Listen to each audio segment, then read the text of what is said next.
अच्छा, military courts के case भी आपने माशाल्लाह वाहिद वकील हैं जिन्होंने लड़े भी हैं और जीते भी हैं, ये बड़ी बात है। पहले तो ये बताएं, लोगों को मालूम ही नहीं क्योंकि अभी तक मिलिट्री कोर्ट्स के मामला आता है। जनरल फैज़ को सज़ा होने वाली है, उस हवाले से भी थोड़ा सा बता दें क्या सज़ा हो सकती है मिलिट्री कोर्ट्स में और ये किस तरह होता है, इसमें जजेस कौन होते हैं, वकील किस तरह को मुल्ज़म कर सकता है और कितनी देर में इसकी जो हेयरिंग होती है और इसका फ़ैसला आता है।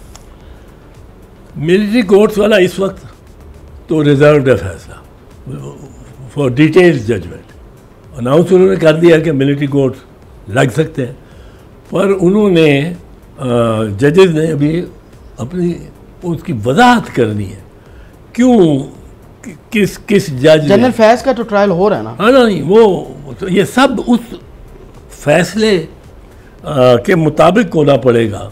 अगर फॉर इंस्टेंस उन्होंने कह दिया कि ये लाजिम है कि एक मिसाल के तौर पे मिलिट्री कोर्ट लगा लो पर एक सिविलियन बीच में रखो, कोई मैजिस्ट्रेट या कोई सेशन जज, तो ख़त्म हो जाएगा जनरल फैज़ का ट्रायल।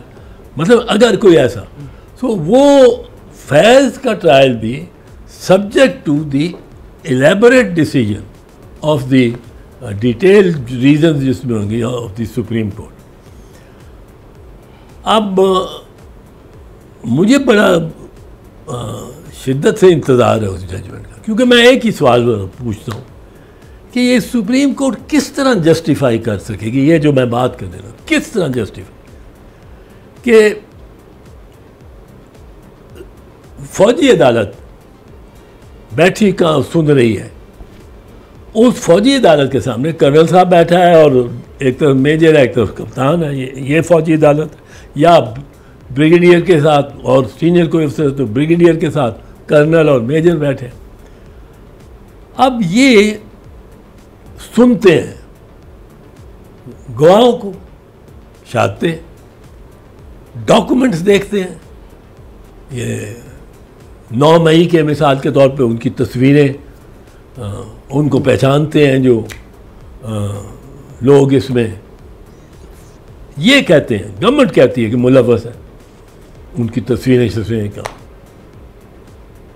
और वो 3 मेंबर अदालत वो तस्वीरें भी देखती है, उनको वकील समझा भी रहे होते हैं, प्रोसिक्यूशन इस्तगासा भी बहस करता है उनके सामने, सफाई वाला मुल्ज़िम भी बहस करता है, हर गवाही पे, हर शहादत पे, हर सबूत पे वो अपनी बहस भी करते हैं। और वो लेट से 1 महीना केस को सुनने के बाद अब क्या वो फैसला कर सकते हैं? नहीं। वो 3 जो बैठे हैं अफसर जिनके सामने गवाह पेश हुआ, उसमें जिरा भी हुई है सारी। जिरा में कानून शहादत में ये दर्ज है कि जिरा में अदालत ये भी असेस करेगी कि ये जवाब किस तरह देता था, रुक रुक के देता था, फौरन देता था, घबरा जाता था, रो पड़ता था। मैंने ऐसे गवान की जिरा की है। कराची में ये आसिफ जरदारी साहब पे केस बनाया था इन्होंने, एक उन्नड़ केस के टांग से बम बांध के एक बरतानवी पाकिस्तानी निर्यात बिजनेसमैन था, उसे बम पे बांध के 8 दिन उसके टांग पे बम बांधा रखा, उसको लिए फिरते रहे। जरदारी साहब खुद नहीं पर इनके बंदे इनको मंसूब, और उसे 1 करोड़ रुपया वसूल कर लिया। अब ये कोई बात मानने की थी? आप बम बंधा हुआ हो तो आप होटल में भी जा रहे हैं, खाना भी खा रहे हो। मैंने उसको बड़ा घुमाया कि तुम वहाँ, तुम्हें लेके गए, वहाँ बत्ती थी ट्रैफिक की, तुम कहते हो बम बंधा हुआ था, साथ तुम्हारे वो पालारी बैठा हुआ था जिसने वो बम, जिसके हाथ में बम था तो उसने भी साथ उड़ जाना था। ये मानता है वो? क्या मैंने कहा ना साथ बैठा तो साथ बैठा। मैंने कहा वो तुम उसको अगर पकड़ लेते तो वो और अच्छा बड़ा हट्टा कट्टा था ये बुखारी, तुम अगर उसको पकड़ लेते, वो चलाता क्यों चलाता, वो खुद क्यों मरता। तो ये अब वो ऐसी अफसानवी बात की भी बनाया हुआ वो। अब उसमें आसिफ साहब बरी हुआ, बाकी केसेस में भी बरी हुआ। अब ये जो चीज़ है ये अदालत ने देखना होता है कि ये गवाह किस्म, और अदालत वो है जो वहाँ बैठी है, उसने फैसला उसने यहाँ ये फैसला ही वो उस अदालत ने नहीं कर, उसने फाइल भेज देनी है सारी टू दी कमांडर। कमांडर यानी जो हायर लेवल पे, अगर ब्रिगेडियर ने ट्रायल किया है तो वो जाएगा मेजर जनरल को छोड़ के लेफ्टिनेंट जनरल, कोर कमांडर के पास। अगर ट्राई किया है कर्नल ने तो वो जाएगा मेजर जनरल के पास जो डिव कमांडर है, वो फैसला करेगा कि सज़ा क्या देनी है। और बरी है कि वो फॉर्म बना हुआ है, फॉर्म बना हुआ है जिसमें 2 खाने हैं, कोई रीज़न उसने नहीं देने कमांडर ने, कोई वजूहात, कोई जवाब नहीं देना, उसने yes or no? उसने गिल्टी नॉट गिल्टी एक में खाने में दस्तखत कर दे। मैं तो कहता हूँ ये इतना जबर है आइन और कानून से कि असल में फौजी अदालतें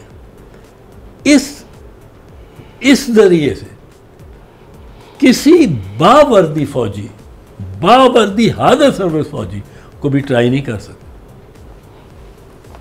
क्योंकि ये तो नहीं है हो सकता कि केस एक सुने और फैसला जिसने सुना ही ना हो वो करे। ये इस लॉ के तहत है।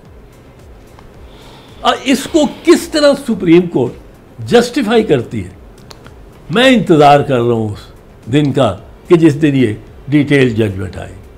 इन्होंने कह तो दिया है कि फौजी अदालतें सही हैं।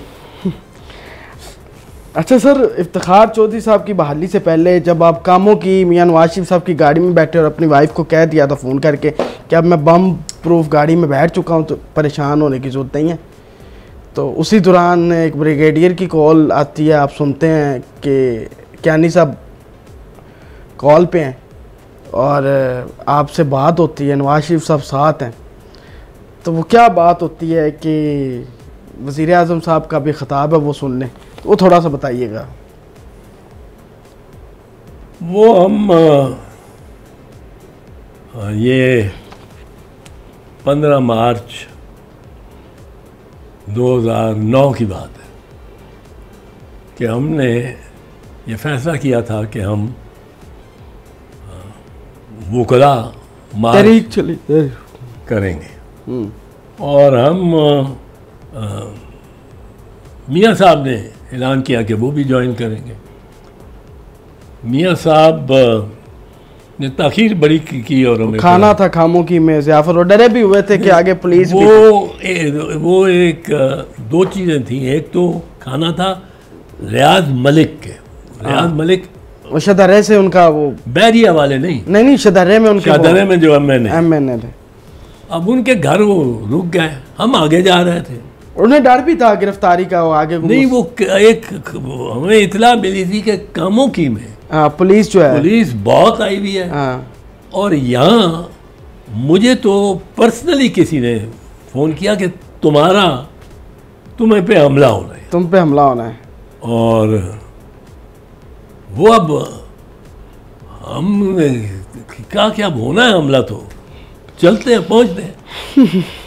पेश करते अपने आप पहले पहुंच गए। हम बहुत पहले पहुंच गए, बहुत पहले। और कामों की से पुलिस भाग गई। मुकला की तादाद ही बड़ी थी ज़्यादा। ओह, बस वो पुलिस ने सुना कि हमारी अमनारों की आवाज़ आनी शुरू हुई। वहाँ में जब पहुँचे तो वो जितने कामों की के मकामी थे वो भी आ गए। वो उन्होंने हमें बताया कि पुलिस ने नसी है जी इस अच्छा थोड़े नारे सुनते हैं। वो अंधेरा हुआ था उस वक्त, तो जो नारे थे वो लगते वो सुने उन्होंने, पुलिस गायब।